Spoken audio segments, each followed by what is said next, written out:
नमस्कार दोस्तों, आज का ये वीडियो भारत की चुनावी प्रक्रिया के बारे में जानकारी देगा आपको।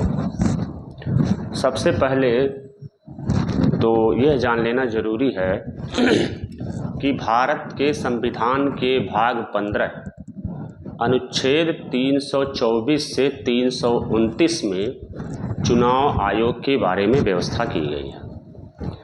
चुनाव प्रक्रिया लोकतांत्रिक व्यवस्था का एक मुख्य आधार है। अगर चुनाव प्रक्रिया होती है तो ये माना जाता है कि लोकतांत्रिक व्यवस्था ठीक से संचालित हो रही है। निर्वाचन प्रक्रिया और उस प्रक्रिया का संचालन करने वाली मशीनरी, यही लोकतांत्रिक व्यवस्था के बुनियादी आधार हैं। जो लोकतांत्रिक प्रक्रिया को संचालित करती है मशीनरी, मुख्य रूप से वही प्रमुख है कि लोकतंत्र बचा रहे, ये जिम्मेदारी उसकी है। महत्वपूर्ण यह नहीं है कि चुनाव होते हैं, महत्वपूर्ण यह है कि चुनाव निष्पक्ष हो। जैसे चुनाव उत्तर कोरिया में भी होता है और चुनाव बहुत सारे तानाशाही देशों में भी होता है, लेकिन चुनावों का निष्पक्ष होना जरूरी है। और चुनाव कितने निष्पक्ष हैं, यह आम व्यवस्था जो है, जो मतदाता है, जो आम नागरिक है, वह चुनाव की मशीनरी पर, चुनावी प्रक्रिया पर या चुनाव आयोग पर कितना विश्वास रख करके मतदान करता है, ये ज़्यादा महत्वपूर्ण है।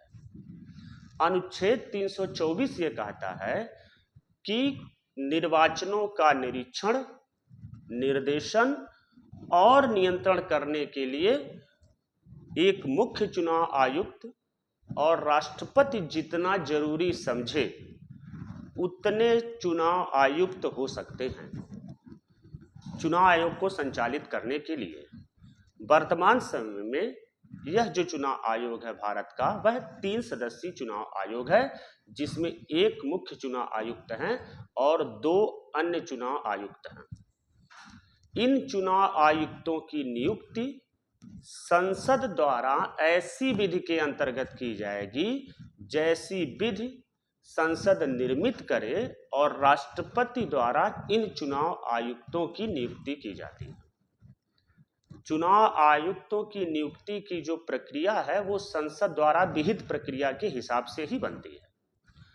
जब एक मुख्य निर्वाचन आयुक्त की नियुक्ति हो जाती है तो उस मुख्य निर्वाचन आयुक्त से सहायता देने के लिए, उस मुख्य निर्वाचन आयुक्त को सहायता देने के लिए राष्ट्रपति मुख्य निर्वाचन आयुक्त और अन्य आयुक्तों से परामर्श करके राज्य में प्रादेशिक आयुक्तों की नियुक्ति करता है, जिन्हें राज्य निर्वाचन अधिकारी कहा जाता है।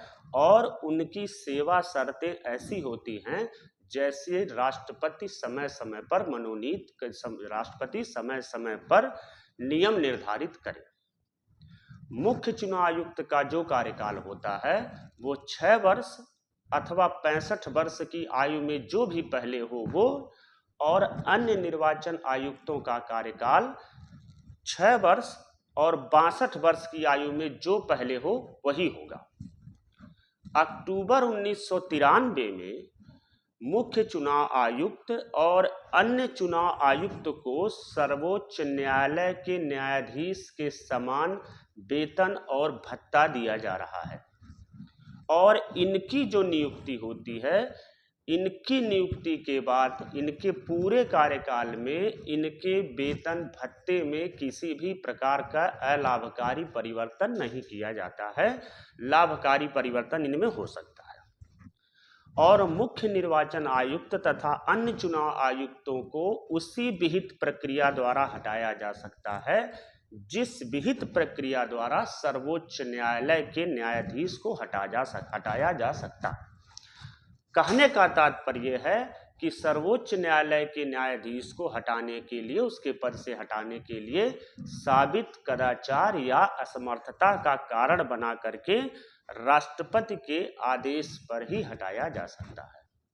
और यह जो आदेश है वह संसद के दोनों सदनों द्वारा महाभियोग की प्रक्रिया जब पारित की जाएगी, महाभियोग की प्रक्रिया पारित करने के बाद ही दिया जाएगा।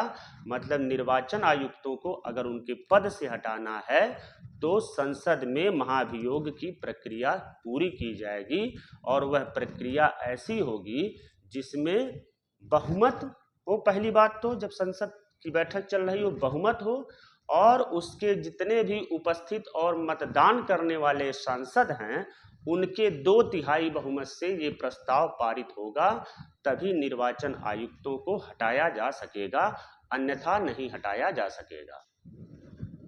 और यह जो 2/3 बहुमत का प्रस्ताव है, यह संसद के एक ही सत्र में पारित होना चाहिए, और एक ही सत्र में पारित होने के बाद राष्ट्रपति द्वारा उसकी मंजूरी दी जानी चाहिए, तभी मुख्य निर्वाचन आयुक्त और निर्वाचन आयुक्तों को उनके पद से हटाया जा सकेगा। अब हम यह जानने की कोशिश करते हैं कि आयोग के कार्य क्या हैं, आयोग क्या काम करता है, चुनाव आयोग। तो पहली बात तो आयोग का जो काम है वह यह है कि वह चुनाव क्षेत्रों का परिसीमन करता है। सर्वप्रथम कार्य जो आयोग का है वह चुनाव क्षेत्रों का परिसीमन करने का है, सीमांकन करने का है। और पहले यह जो काम होता था वह जन प्रतिनिधित्व अधिनियम 1952 के अंतर्गत होता था, परंतु बाद में यह व्यवस्था बनाई गई, क्योंकि जन प्रतिनिधित्व अधिनियम 1952 उतना प्रभावशाली नहीं था, तो बाद में यह व्यवस्था बनाई गई कि प्रत्येक जनगणना के बाद निर्वाचन आयोग यानी चुनाव आयुक्त निर्वाचन क्षेत्रों का सीमांकन करेगा हर जनगणना के बाद, यानी कि प्रत्येक 10 वर्ष बाद परिसीमन आयोग का गठन होना चाहिए था। और इस परिसीमन आयोग में सर्वोच्च न्यायालय अथवा उच्च न्यायालय के 2 अवकाश प्राप्त न्यायाधीश जो है वह परिसीमन आयोग के अध्यक्ष होंगे, और उनकी सहायता के लिए प्रत्येक राज्य में 2 से 7 परिसीमन आयोग के सदस्य नियुक्त किए जाएंगे। लेकिन अभी तक केवल 4 बार परिसीमन आयोग का गठन किया गया है, 4 बार से ज्यादा परिसीमन आयोग का गठन नहीं किया गया है, जबकि जनगणना उससे ज्यादा बार हो चुकी है। चुनाव आयोग का दूसरा काम है मतदाता सूची तैयार करना। इस पर काफी विवाद चल रहा है इस समय। तो चुनाव आयोग द्वारा की ये जिम्मेदारी है कि वह लोकसभा और विधानसभा तथा जब भी लोकसभा और विधानसभा का चुनाव होना हो अथवा कोई मध्यावधि चुनाव होना हो, मध्यावधि चुनाव का तात्पर्य ऐसी व्यवस्था से है जहां पर लोकसभा अथवा विधानसभा का कार्यकाल 5 वर्ष से पूर्व ही समाप्त कर दिया जाता है, तो लोकसभा और विधानसभा के निर्वाचन के पूर्व एक मतदाता सूची तैयार की जाएगी, और यह कार्य इस उद्देश्य से किया जाता है कि कोई भी ऐसा व्यक्ति मताधिकार से वंचित न हो जाए जिसे मताधिकार करने का अवसर मिलना चाहिए। मतलब प्रत्येक ऐसा व्यक्ति जो उस वर्ष 18 वर्ष का हो जा रहा है उसे मताधिकार का अधिकार मिलना चाहिए, और उसके अधिकारों का दुरुपयोग नहीं होना चाहिए। तीसरा जो मुख्य कार्य है चुनाव आयोग का वह है राजनीतिक दलों को मान्यता देना। चुनाव आयोग विभिन्न दलों को, मतलब अलग अलग दलों को राज्य स्तरीय दल, राष्ट्रीय दल और अन्य क्षेत्रीय दल या अमान्यता प्राप्त पंजीकृत दल की मान्यता देना, यह चुनाव आयोग का काम है, चुनाव आयोग के काम में निर्धारित है। और चुनाव आयोग का यह भी कार्य है कि प्रत्येक दल को वह एक चुनाव चिन्ह आवंटित करे कि यह चुनाव चिन्ह फला पार्टी का चुनाव चिन्ह है। चुनाव आयोग का एक काम और भी है, कहीं भी चुनाव करवाना। तो चुनाव आयोग राष्ट्रपति, उपराष्ट्रपति, संसद सदस्य, विधानसभा और अन्य सभी चुनाव करवाना यह चुनाव आयोग की जिम्मेदारी है। और यह जो चुनाव आयोग है उसकी ये जिम्मेदारी है कि वह फ्री एंड फेयर इलेक्शन करवाए। इसके लिए अगर जरूरत पड़े तो वह केंद्रीय सरकार और राज्य सरकार के सभी कर्मचारियों को आवश्यक दिशा निर्देश दे सकता है। संपूर्ण अधिकार चुनाव घोषित होते ही संपूर्ण अधिकार चुनाव आयोग के पास पहुंच जाते हैं। वह जैसे चाहे वैसे चुनाव प्रक्रिया का संचालन कर सकता है। और अनुच्छेद 103 में दिया गया है कि राष्ट्रपति आयोग से संसद सदस्यों की अयोग्यता के संबंध में परामर्श कर सकता है कि अगर कोई संसद सदस्य अयोग्य है तो राष्ट्रपति चुनाव आयोग से परामर्श करके उसकी संसद सदस्यता समाप्त कर सकता है। और अनुच्छेद 192 के अधीन यह अधिकार राज्य विधानमंडलों के सेंस में राज्यपाल को दिया गया है कि राज्यपाल चुनाव आयोग से परामर्श करके किसी भी व्यक्ति की विधानसभा सदस्यता का निर्धारण कर सके। चुनाव आयोग के और भी कार्य हैं, जैसे राजनीतिक दलों के लिए आदर्श आचार संहिता बनाना, कि राजनीतिक दल किस आचार संहिता का पालन करके चुनाव लड़ेंगे। राजनीतिक दलों के लिए वह समाचार पत्र, पत्रिकाओं, आकाशवाणी, दूरदर्शन इत्यादि पर चुनाव प्रचार की अनुमति और उनके समय का निर्धारण करता है। उम्मीदवारों द्वारा किए गए चुनाव व्यय राशि का निर्धारण करने का काम भी चुनाव आयोग का है, कि चुनाव आयोग यह निर्धारित करता है कि कोई उम्मीदवार कितनी राशि का व्यय कर सकता है जो अपने चुनाव लड़ने की प्रक्रिया के दौरान। और मतदाताओं को चुनावों का प्रशिक्षण देने का अधिकार भी चुनाव आयोग का है, यह भी उसका कार्य है। और अगर चुनाव से संबंधित कोई याचिका उसके सामने आती है तो उन याचिकाओं का निर्धारण करने का कार्य भी चुनाव आयोग का है। तो इतने महत्वपूर्ण कार्य चुनाव आयोग को दिए गए। 1991 में एक मुख्य चुनाव आयुक्त हुए थे, टी.एन. शेषन। तो टी.एन. शेषन ने जब चुनाव में व्याप्त गड़बड़ियों को देखा तो उन्होंने ये तय किया कि स्वतंत्र और निष्पक्ष चुनाव करवाने के लिए जितने भी जरूरी कदम होंगे वह कदम उठाए जाएंगे, जिसमें उन्होंने ये कहा, टी.एन. शेषन साहब ने, कि चुनाव खर्च का जो ब्यौरा है वह सबको सार्वजनिक करना पड़ेगा कि आपने अपने चुनाव में कितना खर्च किया है। और चुनाव करवाते समय किसी भी निजी भवन अथवा सार्वजनिक भवन को पोस्टर अथवा बैनर से गंदा नहीं किया जाएगा। और चुनाव तिथि घोषित होने के बाद शासन और प्रशासन से जुड़ी हुई कोई भी नवीन घोषणा नहीं की जाएगी। किसी भी नई योजना की घोषणा चुनाव घोषित होने के बाद नहीं होगी। और किसी भी क्षेत्र में किसी भी प्रकार का अनुदान घोषित नहीं किया जाएगा। और सरकारी मंत्रियों पर, जो मंत्री हैं, मंत्रियों की सरकारी यात्राओं पर अंकुश लगाया जाएगा। यह 1991 में तत्कालीन मुख्य चुनाव आयुक्त टी.एन. शेषन ने दिए थे चुनावों के सुधार के लिए। फर्जी मतदान रोकने के लिए उन्होंने यह व्यवस्था की कि सभी मतदाताओं को फोटो युक्त पहचान पत्र दिया जाएगा और इसकी प्रक्रिया शुरू की गई। आज के दौर में जो खासा चर्चा में है कि आपका वोटर आईडी या आपका इपिक कार्ड, इपिक नंबर जो है वह बहुत ही महत्वपूर्ण है। इस प्रक्रिया की शुरुआत 1991 से हो गई थी। 2004 के चुनाव में चुनाव आयोग ने यह सबके लिए अनिवार्य कर दिया कि अगर किसी के पास फोटो पहचान पत्र नहीं है तो वह किसी भी ऐसे पहचान पत्र का प्रयोग कर सकता है जिस पर इस बात का प्रमाण लगा हो कि चुनाव में वोट डालने वाला व्यक्ति वही है जो कि मतदान कर रहा है। इसके लिए उन्होंने जैसे driving licence, passport, bank passbook, ration card, Aadhaar card तो खैर तब बना नहीं था 2004 में, आधार कार्ड उसके बाद में आया। तो जितने भी ऐसे डॉक्यूमेंट हैं जिस पर फोटो लगा हो, किसी संस्था द्वारा प्रमाणित हो कि यही व्यक्ति जेन्युइन व्यक्ति है, तो ऐसे प्रमाण पत्रों को चुनाव में वोट देने के लिए जरूरी कर दिया।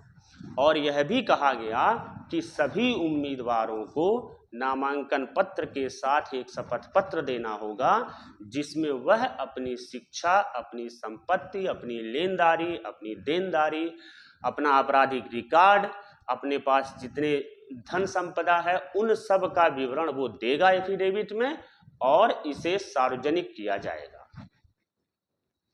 तो यह प्रोसीजर चुनाव को सुधार के लिए आया। लेकिन जब हम इसका विश्लेषण करते हैं तो पाते हैं कि इसके पीछे की एक कहानी है, और वो कहानी ये है कि चुनाव में सुधार एक दिन में नहीं हो पाया। इसके लिए बहुत सारी महत्वपूर्ण सिफारिशें की गई कि जिससे चुनाव में बहुत ही सुधार आ गया है। सबसे जो महत्वपूर्ण था इसमें एक संस्था थी, सिटीजन फॉर डेमोक्रेसी, वो संगठन था, उसकी ओर से जयप्रकाश नारायण ने नियुक्त किया था। और उस जो सिटीजन फॉर डेमोक्रेसी संस्था थी उसने एक तारकुंडे समिति बनाई और तारकुंडे समिति ने जो चुनाव से संबंधित सिफारिशें की, उन सिफारिशों के बाद संसदीय प्रक्रिया में बहुत से सुधार आए।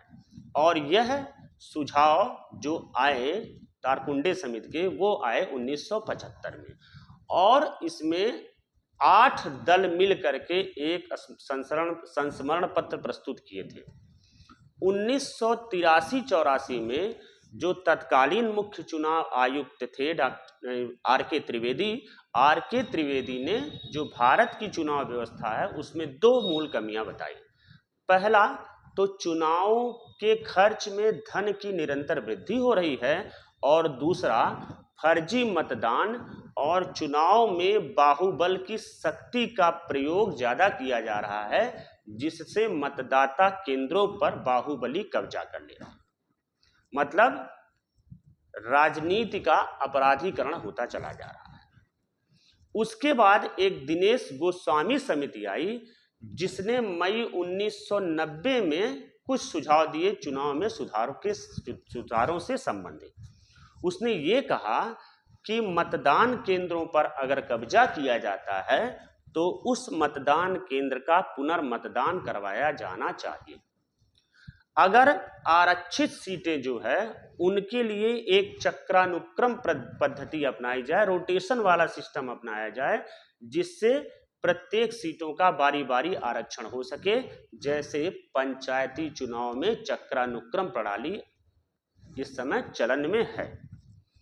और अगर किसी भी प्रकार के चुनाव से संबंधित कोई याचिका आती है तो उस याचिका का शीघ्र निपटारा किया जाना चाहिए।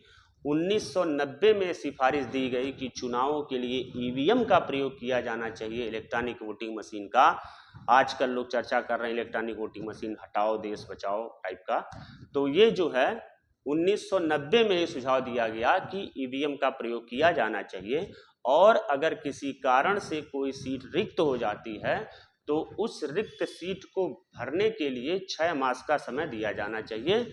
6 मास के अंदर उस सीट को अनिवार्य रूप से भर दिया जाना चाहिए, और सभी मतदाताओं को फोटो युक्त पहचान पत्र दिया जाना चाहिए, जिसमें से आप जानते हैं कि बहुत सारे प्रस्ताव स्वीकार्य हो गए हैं।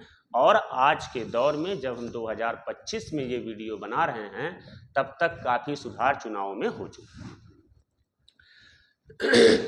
मुख्य बात यह है, सबसे महत्वपूर्ण तथ्य जो ध्यान देने वाली बात है वह यह है कि अभी तक जितने भी लोकसभा चुनाव हुए उन किसी भी लोकसभा चुनावों में किसी भी पार्टी को 50% वोट नहीं मिला है। सरकारें भले बनी लेकिन 50% वोट आज तक कोई प्राप्त नहीं कर सका है। वर्तमान समय में जो भारत है उस भारत में 1500 से ज्यादा राजनीतिक दल हैं, और ये जो राजनीतिक दल हैं ये राजनीतिक दल 10% से भी कम वोट पाते हैं। लेकिन व्यवस्था ऐसी नहीं है कि ऐसे लोग जो वोट परसेंटेज जिनका कम है उनको चुनाव लड़ने से वंचित कर दिया जाना चाहिए। चुनावी खर्च की जो अधिकतम सीमा है वह है संसदीय चुनाव में 70 लाख और विधानसभा चुनाव में 25 लाख। लेकिन व्यवहारतः आप जानते हैं कि एक संसदीय चुनाव में एक सांसद जो चुनाव लड़ता है, एक जो व्यक्ति चुनाव लड़ता है, वो इससे कहीं ज्यादा रुपया खर्च करता है। इस पर निगरानी के लिए कोई व्यवस्था नहीं की गई है। राजनीतिक दलों के जितने आय व्यय हैं, जितने चंदे हैं, उनकी जांच की जानी चाहिए। इंद्रजीत गुप्ता समिति ने 1999 में यह सुझाव दिया और उस सुझाव में यह कहा कि चुनाव का जो खर्च है वह खर्च राज्य के द्वारा वहन किया जाना चाहिए, मतलब सरकारों द्वारा वहन किया जाना चाहिए। और ऐसा बहुत सारे देशों में होता है, जैसे स्वीडन, जर्मनी, ब्रिटेन इत्यादि में जो चुनाव का खर्च है वो सरकार व्यय करती है, पार्टियां व्यय नहीं करती। तो अगर सरकारों का व्यय होगा तो उस पर थोड़ा सा कंट्रोल रहेगा। और जो चुनावी क्षेत्र हैं, जो सेंसिटिव इलेक्शन बूथ हैं, उन पर अर्धसैनिक बलों की तैनाती होनी चाहिए।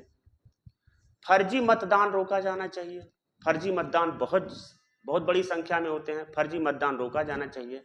और जो सबसे महत्वपूर्ण है वो ये है कि पहले जो है वो अपराध का राजनीतिकरण होता था, मतलब अपराधी लोग राजनीति में आ जाते थे, और अब राजनीति का ही अपराधीकरण हो गया है। ये सबसे महत्वपूर्ण फैक्टर है कि चुनाव में अपराध का राजनीतिकरण और राजनीति के अपराधीकरण को रोका जाना चाहिए। चुनाव याचिका से संबंधित अगर किसी प्रकार का चुनाव से संबंधित कोई याचिका आती है तो उसके लिए एक अलग कोर्ट बननी चाहिए, एक अलग न्यायालय ही होना चाहिए जिस पर केवल चुनाव से संबंधित विवाद आए। अभी हाल ही में आपने सुना होगा कि एक पंचायती चुनाव में 3 साल बाद डिसीजन आया कि ये जो चुनाव हुआ था ये गलत हुआ था, विपक्षी को 52 वोट से विपक्षी जो विजयी बनाया गया कैंडिडेट वो वास्तव में पराजित हुआ। सुप्रीम कोर्ट ने अपने सामने इस चीज की काउंटिंग करवाई। तो 3 साल का वक्त लग गया। 3 साल में क्या उसके द्वारा किए गए सुधार जो होंगे, उसके द्वारा जो किए गए कार्य होंगे, क्या वो इनवैलिड होंगे? और चुनाव की जो प्रक्रिया है, बहुत सारे चरणों में भारत में चुनाव होते हैं, इन चुनाव प्रक्रिया को बहुत ही छोटा किया जाना चाहिए, मतलब बहुत ही कम समय में चुनाव होना चाहिए। सर्वोच्च न्यायालय ने सितंबर 2013 में अपने एक निर्णय में कहा कि जितने भी कैंडिडेट चुनाव लड़ते हैं उन कैंडिडेटों में से अगर किसी भी व्यक्ति को, किसी भी मतदाता को ये लगता है कि इनमें से कोई भी कैंडिडेट ठीक नहीं है तो उसके पास इस बात का विकल्प होना चाहिए कि वह नन ऑफ द एबव का वोट दे सके। और इसके लिए नवंबर-दिसंबर 2013 के विधानसभा चुनाव और 2014 के लोकसभा आम चुनाव में नोटा के बटन की व्यवस्था की गई और नोटा के बटन ने अब तक 1.1% मत प्राप्त किया है। मतलब जितने भी कैंडिडेट लड़ रहे हैं उन कैंडिडेटों में से 1.1% लोगों का मानना है, पूरे भारत की आबादी का, कि ये कैंडिडेट ठीक नहीं है। तो अगर नोटा की चर्चा हो और अगर राइट टू रिकॉल मिल जाए तो चुनाव प्रक्रिया या जो हमारे प्रतिनिधि हैं वह अपनी मनमानी करने से थोड़ा सा इसमें अपने आप में सुधार लाएंगे। कुल मिलाकर अगर हम यह समझें तो जो चुनाव आयोग है वह एक संवैधानिक संस्था है। इसकी नियुक्ति राष्ट्रपति द्वारा की जाती है, हटाया संसद की महाभियोग प्रक्रिया द्वारा है और वह भी एक ही सत्र में हटाया जाना है। तो चुनाव आयोग की ये जिम्मेदारी बनती है कि वो अपने अधिकारों और कर्तव्यों का सही तरीके से पालन करे, बिना किसी डर, भय अथवा पक्षपात के, ताकि निष्पक्ष चुनावी प्रक्रिया को अपनाकर भारत को एक उन्नत देश बनाया जा सके। क्योंकि जब तक चुनाव में भ्रष्टाचार या चुनाव में धांधली नहीं रुकेगी तब तक इस देश के विकास की गाथा नहीं लिखी जा सकती है। हम उम्मीद करते हैं कि आपको हमारा ये वीडियो जरूर पसंद आया होगा और अगर पसंद आए तो इसे लोगों को शेयर जरूर करें। नमस्कार।